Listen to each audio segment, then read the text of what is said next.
ጤና ይስጥልን እንዴት ናችሁ? አርሰናል ከሰንደርላንድ በስቴዲየም ኦፍ ላይት የተደረገው ጨዋታ በ2-2 ውጤት ተጠናቋል። አርሰናል 1 ነጥብ አግኝቷል። ሰንደርላንድም ከረጅም ጊዜ በኋላ አርሰናል ላይ ግብ ያስቆጠረ ቡድን ሆኗል። ጨዋታው ላይ ብዙ ነጥቦች ይነሳሉ። ሚኬል አርቴታ ምን አለ? ሪካርዶ ካላፊዮሪ፣ ሌሎች ተጫዋቾች በጨዋታው ላይ ስህተት አለበት የተባለ አንድ ተጫዋች በደንብ በቀድሞ የአርሰናል ሌጀንድ እየተጠቀሰ ይገኛል። አርሰናል ነጥብ ለመጣሉ እሱ ነው ምክንያቱ የሚል ነገር ተነሷል። በተጠናቀቀ ባለቀ ሰዓት የተቆጠረ ግብ ነበረ። ይህን ጨዋታ በዝርዝር እንመለከቷለን። ከአርሰናል ጋር በተያያዘ ያለፉት ጨዋታዎች በጣም ድንቅ ነበሩ። ትናንትና ግን ምን ክፍተቶች ነበሩ? እናንተም ያስተዋላችኋቸውን ነገሮች፣ የተመለከታችሁትን ነገሮች አጋሩን፣ ጻፉልን።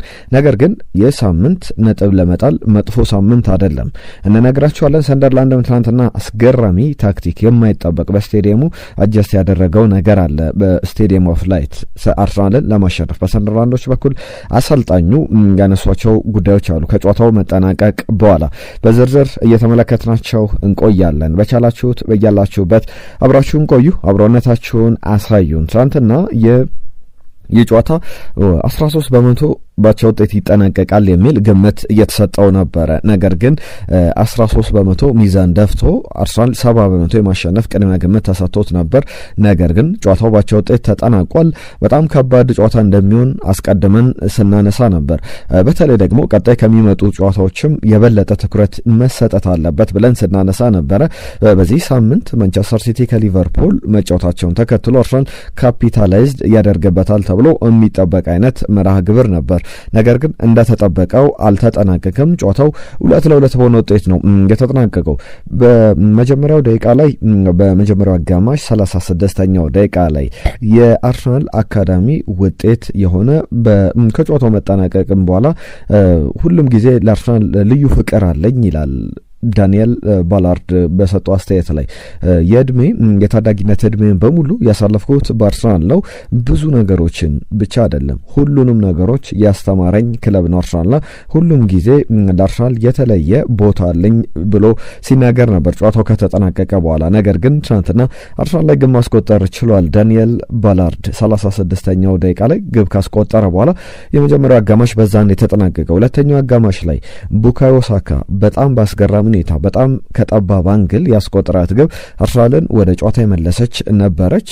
ያቺ ጓዝ ስትቆጠር ዴክላን ራይስ እንደተለመደው ድንቅ ነበረ። ከአማካኝ ስፍራ ላይ ኳሷን ፕረስ አድርጎ ከነጠቀ በኋላ ከዛ በኋላ ኤዜ ጋር ነበር የደረሰችው። ኤዜ ሚኬል ሜሬኖ ኳሷን ሆልድ አድርጎ ከጠበቀ በኋላ ወዲያው ቡካዮ ሳካ ነበር ያቀበለው። ቡካዮ ሳካ ባልተጠበቀ አንግል በጣም በሚገርም ሁኔታ ግብ ካስቆጠረ በኋላ የእሱ ሜንታሊቲ የተመለከትንበት ነበር። መጨፈር አልፈለገም። ለአርሰናል ደጋፊዎች ብቻ መልእክቱን ካስተላለፈ በኋላ በቀጥታ ወደ ኋላ ነበር የተመለሰው ሌላ ግብ ፍለጋ። የአሸናፊነት ስነ ልቦና ሜንታሊቲ ያለው ቡድን ሁሌም እንደዚህ ነው የሚያደርገውና ቡካዮ ሳካ ያንን አድርገው ተመልክተናል። ጨዋታውም በዛ መንገድ ከቀጠለ በኋላ 74ኛው ደቂቃ ላይ ቡካዮ ሳካ ግብ ካስቆጠረ ከ20 ደቂቃዎች በኋላ ትሮሳርድ ትናንትና በስፋት ስናነሳው ነበር። ሚስተር ሪሊያብል እየተባለ የሚጠራው ትሮሳርድ በእርግጥም እምነት ልጥልበት ልትተማመንበት እሱ አለ ብለ ኃላፊነት የምትሰጠው አይነት ተጫዋች እንደሆነ የተመለከትንበት ነበረ። ትሮሳርድ 74ኛው ደቂቃ ላይ በአስገራሚ ሁኔታ ግብ አስቆጠረ። ጨዋታው 2-1 በሆነ ውጤት ከቀጠለ በኋላ ግን ብሪያን ብሮቢ በ94ኛው ደቂቃ ላይ ግብ አስቆጥሮ ጨዋታው 2-2 በሆነ ውጤት ተጠናቋል። ስለ አርሰናል እንግዲህ ነጥብ ያስጣለው ተጫዋች ማን የሚለውን እንመለከታለን። ነገር ግን አሁን በዚህ ሳምንት ሊቨርፑል ከማንቸስተር ሲቲ ይጫወታሉ። ሁለቱ ቡድኖች እርስ በርስ መገናኘታቸው ብቻ አይደለም በተለይ በዚህ ሳምንት አርሰናል ቢያሸንፍ ካፒታላይዝድ ቢያደርግ ከጨዋታው በጣም ጥሩ ነበር። ነገር ግን ነጥብ ለመጣል መጥፎ ሳምንት አይደለም ማለት ይቻላል። ምክንያቱም ለምሳሌ ሁለቱም ከተለያየ ቡድኖች ጋር ጨዋታቸውን ቢያደርጉ ኖሮ የነጥብ ልዩነቱን በደንብ ማጥበብ ይችሉ ነበር። አሁን ግን አርሰናል ከሊቨርፑል በ8 ነጥብ ከማንቸስተር ሲቲ በ7 ነጥብ በልጦ ሊጉን እየመራ ይገኛል። ያ ማለት በቀጣይ ጨዋታዎች ላይ አርሰናል 26 ነጥቦችን የሰበሰበው የሚኖሩ ልዩነቶች ይኖራሉ። ዛሬ ግን ለአርሰናል አስፈላጊው ውጤት በሁለቱ ቡድኖች ጨዋታ ላይ የትኛው ነው ብላችሁ ታስባላችሁ? እስኪ ኮሜንቶቻችሁን ጻፉልን። አቻ ቢጠናቀቅ ይሻላል? ማንቸስተር ሲቲ ቢያሸንፍ ይሻላል? ሊቨርፑል ቢያሸንፍ ይሻላል?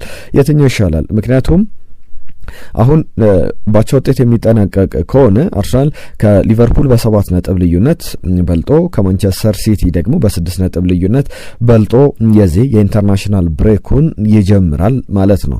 ነገር ግን ማንቸስተር ሲቲ የሚያሸንፍ ከሆነ አሁን ያላቸው የነጥብ ልዩነት ወደ 4 ዝቅ ይላል። ሊቨርፑል የሚያሸንፍ ከሆነ ከሊቨርፑል ጋር ያለው የነጥብ ልዩነት አርሰናል ወደ አሁን ያላቸው የነጥብ ልዩነት እንዳልኩት የ8 ነጥብ ልዩነት ነው ወደ 5 ዝቅ ይላል። ያ ማለት ከማንቸስተር ሲቲ ጋር ደግሞ የሚኖረው የነጥብ ልዩነት በነበረበት የሚቀጥል ነው የሚሆነው በ7 ነጥብ ልዩነት ማለት ነው።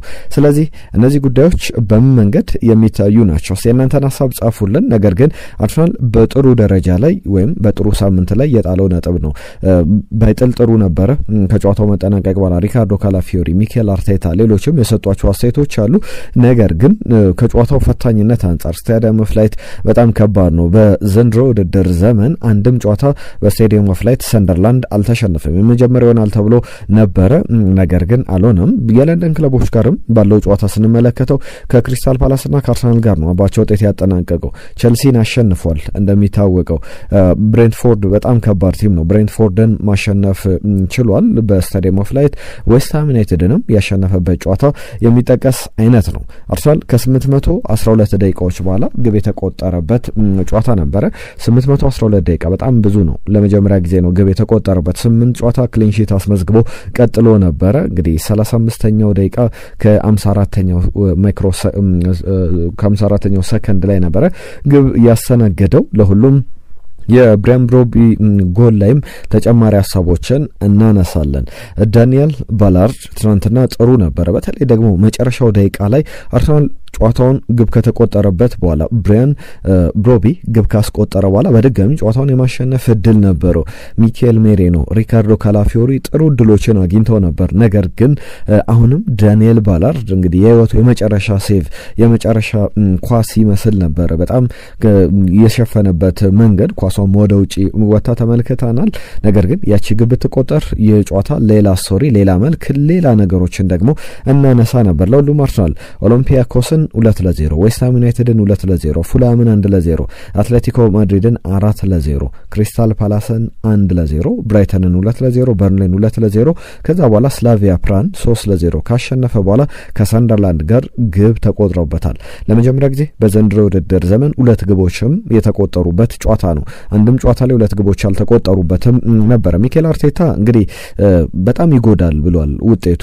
በተለይ ደግሞ ስፔሻሊ ነጥብ የሚያስጥል ከሆነ ግብ የተቆጠረብን መንገድ በጣም ይጎዳል። ነገር ግን በቀጣይ የበለጠ ብዙ ነገሮችን አስተካክለን እንመጣለን።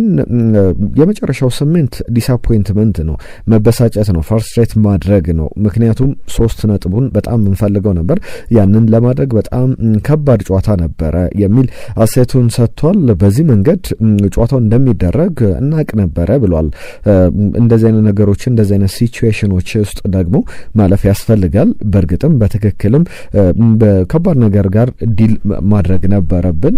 ጎል የተቆጠረብን መንገድ ጎልም መቆጠሩ እንግዲህ ከስታንዳርዳችን አንጻር በጣም ትንሽ ሊያበሳጭ ይችላል የሚል ነገር አንስቷል። ዶሚኔት አድርገናል ጌሙን፣ ነገር ግን ቦክሳችንን ዲፌንድ ስናደርግ ከመጀመሪያው ጀምሮ በጣም ከባድ ነበር ብሏል። በእርግጥ 7 ተጫዋቾች በጉዳት የሉም። አሁንም ስለ እነዚህ ተጫዋቾች ሚኬል አርቴታ አንስቷል። ከዛ ውጪ ግብ የተቆጠረበት መንገድ ገብርኤል ማጋሌሽ ጥፋት ተሰርቶብኛል ብሎ ነበረ።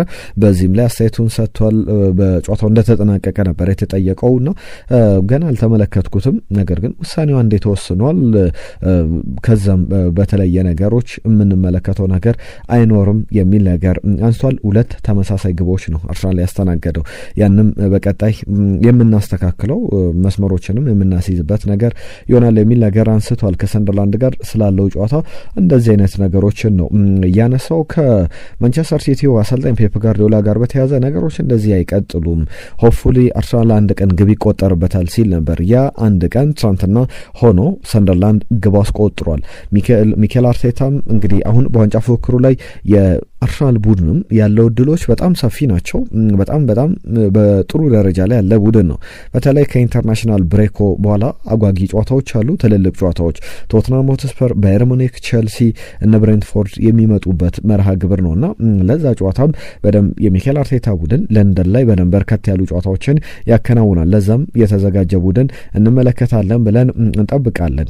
እንግዲህ ሜይ ላይ አፕሪል ላይ ያሉ ነገሮች ይጠበቃሉ። በዛ ሂደት ግን በጉዞ ላይ የምንመለከታቸው ነገሮች ይኖራሉ። ሪካርዶ ካላፊዮሪ የሰጠው አስተያየት አለ። ቅድም ትናንትና ስለነበረው ነገር ሳነሳላችሁ ነበር። በስቴዲየም ኦፍ ላይት ከነበሩ ጉዳዮች መካከል አንዳንድ አጀስትመንቶች ሜዳውን ማስተካከል ነበረ። ለአጫዋቱ ለአርሰናል ታክቲክ እንዳይመች ለማድረግ አሰልጣኙም ከጨዋታው መጠናቀቅ በኋላ ተጠይቀው ነበር። የሰንደርላንዱ አሰልጣኝ በዚህ ጉዳይ ላይ የሰጡትን ምላሽ እነግራችኋለሁ። አስቀድሜ ግን ሪካርዶ ካላፊዮሪ ምን አለ ከጨዋታው በኋላ? አሁንም ቢሆን ደስተኛ ነው መሆን ያለብን፣ የሊጉ መሪዎች ነን፣ ቢያንስ የሊጉ መሪዎች ነን፣ ስለዛ ነው ማሰብ ያለብን የሚል አስተያየቱን ሰጥቷል። ከጨዋታው መጠናቀቅ በኋላ አሁንም ማሰብ ያለብን ስለ ቀጣይ ጨዋታ ነው። በጣም ከባድ ጨዋታ ነው የሚኖርብን። በእርግጥ እንግዲህ ይህ ጨዋታ ታፍ ብቻ መሆኑ አይደለም። በቀጣይ ጨዋታዎች ላይ ከባባድ ጨዋታዎች ስላሉ ለዛ ነው መዘጋጀት ማሰብ ያለብን፣ ፎከስ ማድረግ ያለብን። በቡድኑ በጣም ኮርቻለሁ ብሏል። ደስተኛ ነኝ የዚህ ቡድን አባል በመሆኔ። በጣም ዲፌንሲቭ ላይኑ በጣም አስገራሚ ነው። በተለይ ደግሞ ከማንም ጋር እንጫወት የምንፈልገው ሪካርድ ላይ እኔ ትኩረት የማደርግ ተጫዋች አይደለሁም ይላል። ነገር ግን ከቁጥሮች በበለጠ በእያንዳንዱ ጨዋታ ላይ ግብ እንዳይቆጠርብን ጥረት ለማድረግ ይሄዳሉ። ቁጥሮች ላይ ግን ትኩረት አላደርግም ብሏል። ሪካርዶ ካላፊዮሪ በሀፍታይም ላይ ሚኬል አርቴታ ምን አይነት መልእክት እንዳስተላለፈላቸውም ጭምር አንስቷል። በተለይ ሀፍታይም ላይ አርሰናል ፈርስት ሃፍ አንዳንድ አጋጣሚዎች ላይ በጣም ኮትሮ በተለየ መንገድ ዲዋሎች ላይ የአንድ ለአንድ አጋጣሚዎች ላይ በደንብ ሲበለጥ ነበረና እነዛን ዲዋሎች ለማሸነፍ እንዴት ነው በቀጣይ ሁለተኛው አጋማሽ ምን ማድረግ እንዳለባቸው ሚኬል አርቴታ በደንብ አስጠንቅቋቸው ነው የገባው። መጀመሪያ ማድረግ ያለባችሁ ነገር ወደ ሜዳ ስትገቡ ቤዚካሊ ዲዋሎቻችሁን ማሸነፍ ነው ያለባችሁ፣ ሌላ ነገር አያስፈልግም ሲል ነበረ። ዲዋሎች ጨዋታውን የሚቀይሩ ናቸው። በአንድ ለአንድ አጋጣሚ ለምሳሌ በመስመር የሚመጣ ኳሶች፣ ወደ ውስጥ የሚላኩ ኳሶችም በረጅም ክሮሶችንም ብንመለከት ያንንም በአንድ ለአንድ አጋጣሚ ቡድኑ ማሸነፍ የሚችል ከሆነ ነገሮች ይስተካከላሉ። ያንን ካደረግን በኋላ በሁለተኛው አጋማሽ ለውጡን በደንብ ተመልክታችኋል ይላል ሪካርዶ ካላፊዮሪ። በእርግጥም ሁለተኛው አጋማሽ በዛ መንገድ የተቀየረ ነበረና ብዙ የተቀየሩ ነገሮች ነበሩ። አርሰናል ወደ መሪነት መጥቷል። ትሮሳርድ ትናንትና ሚስተር ሪሊያብል በጣም አስደናቂ ግብ ነው ያስቆጠረው። በጣም የራሱን ክህሎት የተጠቀመበት መንገድ በጣም አስገራሚ ነው።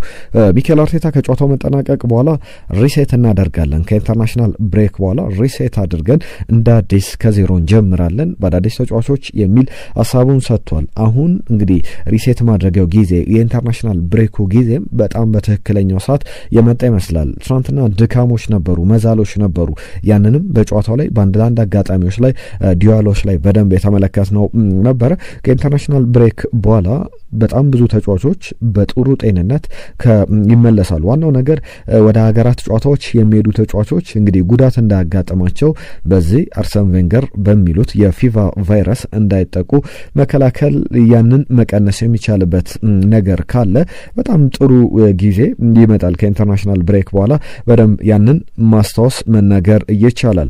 ኦፖርቹኒቲዎችን ያሉ ድሎችን ደግሞ በደንብ ማሻሻል፣ እነዚህ ተጫዋቾች ሲመጡ የበለጠ የተደራጀ ቡድን ይኖራል። 7 ተጫዋቾች አልነበሩም በትናንትና ጨዋታ፣ በተለይ ደግሞ ከፊት መስመር ላይ ማለት ነው። ማርቲን ኦዴጋርድ ከዛ በተጨማሪ ኖኒ ማዱዌኬን ጨምሮ ቪክተር የኬሬሽን፣ ከኤቨርሰን፣ ገብርኤል የሱስን መጥቀስ ይቻላል። በደንብ ከፊት መስመር ላይ ብዙ የተቀዛቀዘ ቡድን ያለው በአርሰናል በኩል እነዚህ ተጫዋቾች ቢኖሩ ኖሮ ቅያሪዎቹ ማሰብ ይቻላል። ጨዋታ ቀያሪ ተጫዋቾችን ወደ ሜዳ ማስገባት ይቻላል። የመጀመሪያዎቹ ውድድር ዘመናት ላይ በተደጋጋሚ ስናነሳቸው ከነበሩ ነጥቦች መካከል የስታርተርስ ኤንድ ፊኒሸርስ ሀሳብ ነው። የመጀመሪያ ጀማሪ ተጫዋቾች የመጨረሻውን ደግሞ የሚጨርሱ ተጫዋቾች በተለያየ መንገድ ማንሳት መናገር ይቻላል ስለነዚህ ተጫዋቾች። አሁንም በዚሁ መልክ ብዙ ሀሳቦች ሊነሱ ይችላሉ። ፊኒሸርስ እንዲሁም ደግሞ ስታርተርስ፣ ጀማሪ ተጫዋቾች የመጨረሻ ጨራሽ ተጫዋቾች። አሁን ግን በአርሰናል ቤት ያንን ነገር ማድረግ አልተቻለም። ምክንያቱም ደግሞ ብዙ ተጫዋቾች በጉዳት ምክንያት የሌሉበት ነው። ሚኬል አርቴታ ለደጋፊዎቻችን ምስጋና ይገባል የነበራቸው ድጋፍ የሚል ነገር አንስቷል። ነገር ግን በዲስአፖይንት ብንሆንም ብንበሳጭም በቡድኔ በተጫዋቾቼ የሚያኮራኝ ነገርን ተመልክቻለሁ። በተለይ ከባለፉት ጨዋታዎች በኋላ ወደ ጨዋታው የተመለሱበት መንገድ ክሊንሺት አስጠብቀው አሁንም 7 ተጫዋቾች ተጎድተውም ጭምር የነበረው ነገር በጣም የተለየ ጨዋታ ነበረ የሚል ነገር አንስቷል። በእርግጥም የተለየ ጨዋታ ጥሩ ፉክክር የነበረበት ነበረ። በጣም ለምሳሌ ሁለቱን ሴንተር ባኮች ላንሳላችሁ። 812 ደቂቃዎች በኋላ ነው ግብ የተቆጠረባቸው ገብርኤል ማጋሌሽ እና ዊሊያም ሳሊባ። በጣም ብዙ ነገሮች የተቀየሩበት ጨዋታ ነበር ማለት አይቻልም። ነገር ግን ፊዚካሊቲያቸው በጣም ጥሩ ነበር። የሰንደርላንድ ተጫዋቾች ከኢንተርናሽናል ብሬክ በኋላ በጣም በጥሩ መንገድ ይጀምራል ጨዋታው። ስለ ዴቪድ ሲመን አስተያየት ላንሳ። የቀድሞ አርሰናል ግብ ጠባቂ ሌጀንደሪ ግብ ጠባቂ ነው። በአርሰናል ከነ ቲየሪ ሄንሪ ከነ ዴኒስ ቤርካምፕ ጋር ስሙ መጠራት የሚችል ተጫዋች ነው እና ዴቪድ ሲመን የእንግሊዝ ብሔራዊ ቡድን ተጫዋች እንደነበር ይታወቃል። ትናንትና ዴቪድ ራያን በተመለከተ እናንተንም ሀሳብ ጻፉልን። ማንኛውም ተጠያቂ ትናላችሁ በዚህ ግብ ላይ? ዴቪድ ራያ ሁለተኛው ግብ ስትቆጠር ብሪያን ብሮቢ ግቧን ሲያስቆጥር ከዚህ የተሻለ ነገር ማድረግ ይችል ነበር። ኳሷን ፓንች ለማድረግ ሳይሆን ኳሷን ለመያዝ ነበረ መግባት የነበረበት እና ያም ብሪያን ብሮቢን ኳሱን ቢነካው እንኳን ፋውል ያደርገው ነበር ነገሩንና የዴቪድ ራያ ስህተት ነበረ። ሪፍሌክት ያደረገበት መንገድ በጣም ትክክል አልነበረም የሚል ሀሳቡን ሲሰጥ ተመልክቻለሁ። የእናንተን ሀሳብ ጻፉልን በዚሁ ጨዋታ ላይ። ስለ ጨዋታው ሀሳቦቻችሁን እንፈልጋለን፣ እንወያይበት። በርከት ያሉ ጉዳዮችን እያነሳውላችሁ ገኛለሁ። በመጨረሻ ማነሳው ጉዳይ አንድ ሁለት ሀሳቦችን አነሳለሁ። ከነዚህ ጉዳዮች መካከል በስቴዲየም ኦፍ ላይት ስለነበረው የታክቲካል አቀራረብ አንድ ጉዳይ ላንሳ። ሰንደርላንዶች ያደረጉት ነገር ነበረ ሜዳውን ማጥበብ። ሜዳውን ያጠበቡት ከዚህ በፊት ሰንደርላንድ በሌሎች ጨዋታዎች ላይ ምንድነው የሚያደርገው የዚህ የአድቨርታይዚንግ ቦርዶቹን የማስታወቂያ ቦርዶቹን ወደኋላ ሸሸት ያደርገው ነበረ። አሁን ግን በዚህኛው ጨዋታ ላይ ወደፊት ቀረብ አድርጎት ነበረ ያስቀመጧቸው። ምክንያቱም ደግሞ ታይት ለማድረግ ነው። መስመሮቹን በሙሉ ታይት ለማድረግ ሙከራ ሲያደርጉ ነበረ። ያንንም በተመለከተ አሰልጣኙ ተጠይቀው ነበረ። የእጅር ወራ ቢኖር አርሰናሎች ብዙ እንዳይንደረደሩ ለማድረግ ነው። የእጅር ወራ ብቻ አይደለም፣ ሌሎች አጋጣሚዎች ላይም ያንን ለመጠቀም ነው። በማዘን ምቶችም ላይ ጠባብ ስፔስ ሲኖር በሚፈለገው ደረጃ ዴሊቨር ለማድረግ ሊቸገሩ ይችላሉና ያንን ለማድረግ ማስታወቂያ ቦርዶችን ወደፊት ገፋ አድርገው ተመልክተናቸው ነበረ። ብዙም ሲያባብል ነበረ። ለብሬስ ከጨዋታው ሪጅ ለብሬስ ከጨዋታው መጠናቀቅ በኋላ ሰንደርላንዱ አሰልጣኝ የማስታወቂያ ቦርዶች ወደፊት ተጠግተው ነበር። እንዴት ነው የተመለከታችሁት? ኦን ብላችሁ ነው ያደረጋችሁት ወይ ተብለው ሲጠየቁ ነበረ። በእርግጥ ብዙ ነገሮችን ዲቴይሎችን ከጨዋታው ነጥብ ለማግኘት ጨዋታውን ለማሸነፍ ዲቴይል ውስጥ ገብተን ያደረግናቸው ነገሮች አሉ። ሴት ፒስ ላይ አርሰናል ስትሮንግ ነው፣ እኛም ጥሩ ነን በሴት ፒስ ላይ። ያንንም ደግሞ ለመጠቀም ሙከራ ስናደርግ ነበር በጨዋታውም ላይ እንደተመለከታችሁት የሚል አስተያየታቸውን ለብሬስ ሰጥተዋል። ከዛ ውጪ ግን ነገሩን ለዘብ አድርገው ነው ምናልባት ማስታወቂያ ቦርዱን ወደፊት ያስጠጋው ንፋስ ይሆናል ብለው ታክቲካቸውን እንግዲህ ደበቅ አድርገውት ወጥቷል። ነገር ግን በትክክል ታክቲካቸው እየሰራበት ነው አይደለም ለማለት አይደለም ያነሳ ነው። ነገር ግን በዛ ደረጃ የሄዱበት ርቀት አስገራሚ ነበር። አርሰናል ግን 1 ነጥብ አግኝቶ ወጥቷል። ሊጉን በ7 ነጥቦች እየመራ ይገኛል። ብዙ ነገሮች ይነሳሉ። አሁን 26 ነጥቦች አሉት። ከ11 ጨዋታዎች 8ቱን ጨዋታዎች አሸንፏል። በሁለቱ አቻ ወጥቷል። የማንቸስተር ሲቲ እና ሰንደርላንድ ጨዋታ ስታዲየም ኦፍ ላይት የተደረገው አንደኛው ጨዋታ ነው። ትናንትና ተመለከተን አንድ ጨዋታ በሊቨርፑል ተሸንፏል። ቼልሲ 20 ነጥቦች አሉት። ከቼልሲ በ6 ነጥብ ልዩነት እየመራ ይገኛል። ማንቸስተር ሲቲ 19 ያለው፣ ሰንደርላንድ 19 ያለው፣ ቶትናም ሆትስፐር 18። ሰንደርላንድ ወደ 4ኛ ከፍ ያለበትን ውጤት ነው ትናንትና ያስመዘገበው። ወደ ታች ዝቅ ብሎ ነበረ በሌሎች ጨዋታዎች ውጤቶች መሰረት። ትናንትና ቸልሲ ማሸነፉን ተመልክተናል። ማንቸስተር ዩናይትድ እና ከቶትናም ጋር የተደረገው ጨዋታ ደግሞ ሁለቱ ቡድኖች ነጥብ ተጋርተው ነው የወጡት። ቀደም እንዳልኩት ነው የአርሰናል ቀጣይ ጨዋታዎች በጣም ትኩረትን የሚፈልጉ ናቸው። በጣም የሚጠበቁ ነገሮች ይኖራሉ። እያንዳንዱን ጨዋታ በቀጣይ ደግሞ በስፋት እንዳስሳለን። ዛሬ ግን ለአርሰናል በጣም አስፈላጊው ውጤት የሁለቱ ቡድኖች ባቻ ውጤት ማጠናቀቅ ይመስለኛል። ከማንቸስተር ሲቲ ጋር በ6 ከሊቨርፑል ጋር በ7 ነጥብ ልዩነቱ መቀጠል ይኖርበታልና አርሰናል ለአርሰናል በጣም አዋጩ ነገር የምንለው ከኢንተርናሽናል ብሬክ በኋላ በደንብ ለመቀጠል ከቆመበት ከባባድ ጨዋታዎች አሉ። በተለይ ከኢንተርናሽናል ብሬኩ በኋላ አምስቱም ጨዋታዎች ተከታታይ 5 ጨዋታዎች ፋታ የሚሰጡ አይደሉም የምንለው ያለ ምክንያት አይደለም። ፋታም ስለማይሰጡ ነው። ቶትናምን በኤምሬትስ ይገጥማል። ከዛ በኋላ ባየርንን ከቀናት በኋላ በዛው ከቀናት ከ2 ከ3 ቀን በኋላ የሚደረግ ጨዋታ ነው። ከ3 ቀናት በኋላ በኤምሬትስ ስቴዲየም ባየር ሙኒክን ይገጥማል በአውሮፓ ቻምፒየንስ ሊግ። ሁለቱም በቻምፒየንስ ሊጉ ላይ ሁሉንም ጨዋታዎች ያሸነፉ ቡድኖች ናቸው። ስለዚህ ለአርሰናል የቶትናም ጨዋታ ለእኔ ከባየርን ጨዋታ የበለጠ ዋጋ ይኖረዋል ብዬ አስባለሁ። ከዛ በኋላ ወደ ስታንፈርድ ብሪጅ እዛው ለንደን ላይ ወደ ምዕራብ ለንደን ሄዶ ከቸልሲ ጋር ይጫወታል። ከዛ በኋላ የብሬንትፎርድ ጨዋታ ይመጣል። ብሬንትፎርድን ጥሩ ነገሩ በኤምሬትስ ስቴዲየም ነው የሚገጥመው። ከዛ በኋላ ወደ ቪላ ፓርክ ዘንድሮ ማንቸስተር ሲቲንም አስቶን ቪላ አሸንፏል። የኡናይ ኤምሪ ቡድን በጣም ጥሩ ቡድን እንደሆነ መናገር ይቻላል። ከዛ በኋላ በመጠኑም ቢሆን መርሃ ግብሮቹ ትንሽ ለዘብ ቀዝቀዝ እያሉ ይመጣሉ። የጥር ዝውውር መስኮትም እየተቃረበ ይመጣል። ከዛ በኋላ ባሉ ጉዳዮች እስከ ክሪስታል ፓላስ ጨዋታ ክሪስታል ፓላስን፣ ኤቨርተንን፣ ወልቭስን የሚገጥምበት ጨዋታ ክለብ ብሩዥን የሚገጥምበት ጨዋታ ይመጣሉ በተከታታይ። ነገር ግን ብዙ የሚያስገርሙ ነገሮች ያሉት ጨዋታ ነው። ለሁሉ በቀጣይ 5 ጨዋታዎች አስቶን ቪላ፣ ብሬንትፎርድ፣ ቼልሲ፣ ባየር ሙኒክ፣ ቶትናም ከኋላ ጀምሬ ነው የጠራሁላችሁ። በጣም አስፈላጊ መርሃ ግብሮች ናቸው። ዛሬ ግን በሚደረገው ጨዋታ ላይ ማንቸስተር ሲቲ ከሊቨርፑል ግምቶቻችሁን አስቀምጡልን እስቲ። የእናንተን ምርጫስ በማን አሸናፊነት ቢጠናቀቅ ይሻላል የሚለውን አስቀምጡልን። አርሰናል ግን በጥሩ ሳምንት ነጥብ ጥሏል ብለን እንደ ጥሩ ነገር ማንሳት ይኖርብናል። ምክንያቱም ሁለቱ ቡድኖች እርስ በርስ መገናኘታቸው የነጥብ ልዩነቱ ከአርሰናል ጋር ለማስጠበቅም ያስችሏል። ቢያንስ አንደኛው ቡድን ላይ ያለውን የበላይነት ማጠናከር ይችላል።